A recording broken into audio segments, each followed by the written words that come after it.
Sir अगर bringing technology to court room की बात करें मैं तो लाइव स्ट्रीमिंग एक बड़ा गेम चेंजर रहा है and you have been champion in that. तो उसका इम्पैक्ट कैसे देख रहे हैं अभी?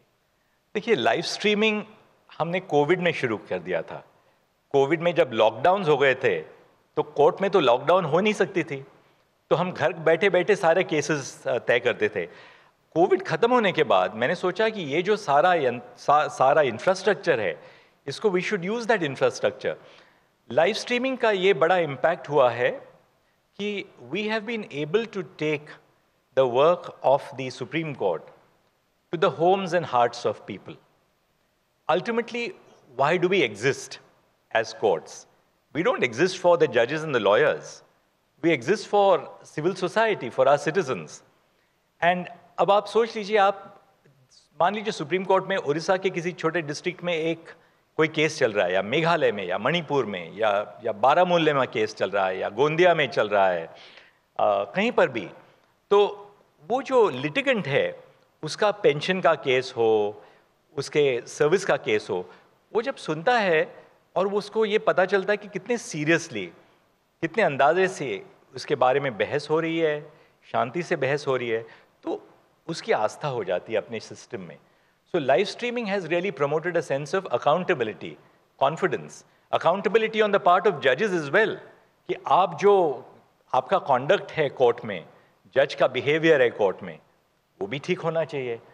वकील, अब लाइव स्ट्रीमिंग के वजह से लोगों को ये पता चलता है कि जो तारीख पे तारीख है, अरे तारीख कौन मांग रहा है?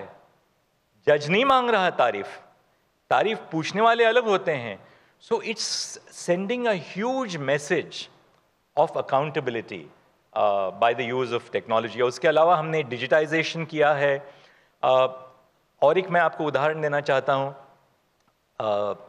15 अगस्त 1947 से और ख़ास तौर पर 1950 से सुप्रीम कोर्ट के 37,000 निर्णय हैं जो कि सारे हिंदी में हैं, अंग्रेजी में हैं। Now all the decisions of the Supreme Court, if they are in English, how does a common citizen understand them? We don't write these decisions only for ourselves. Of course, we apply our earlier decisions. So when I became Chief Justice of India, I took a decision that we will translate all the 37,000 judgments of the Supreme Court into every Indian language which is recognized by the Constitution.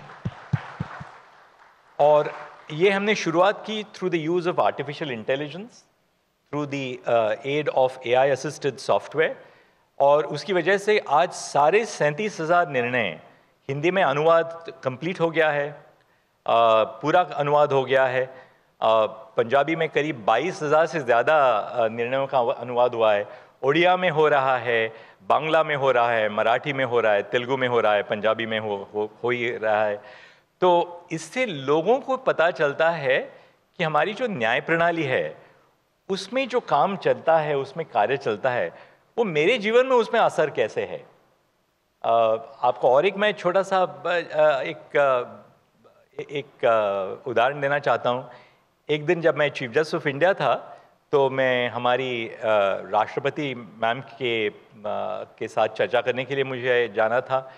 तो हम जब बात कर रहे थे इसके बारे में तो the honourable president of India mention to me, she said that chief justice, ये जो आप सीधा अनुवाद कर रहे हैं ये बहुत अच्छी बात है, पर आप, मेरी बड़ी इच्छा है कि आप ये अनुवाद संथाल में भी करें, क्योंकि मेरे जो ट्राइबल्स हैं, हमारे ट्राइबल्स हैं, उनके लिए जो निर्णय हैं उनको पता भी चले, कम से कम ट्राइबल राइट्स के जो निर्णय हैं।